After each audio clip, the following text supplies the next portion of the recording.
Rodau paskutinius metalinius indelius, kurie likę yra paskutiniai 2 vienetai. Štai tokie didesnis ir mažesnis. Plius dovanų dovanosiu štai tokį pakabuką, nes man labai dera. Beje, daug klausimų sulaukiu, kur vat, juos kabinti, tai vat, kaip įrodymas.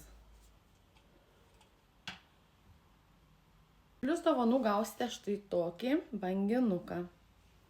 Tai patinkantį prie šito rinkinuko. Tai va šitie 2 indeliai metaliniai, banginukas ir pakabukas bus dovanų jum. Pažiūrėkite, kaip gražiai dera šitie indeliai su šitom rankų darbo žvakidėm. Pas mane daug yra tokių rankų darbo gaminių. Aš jau kaip ir minėjau, juos labai mėgstu ir vertinu.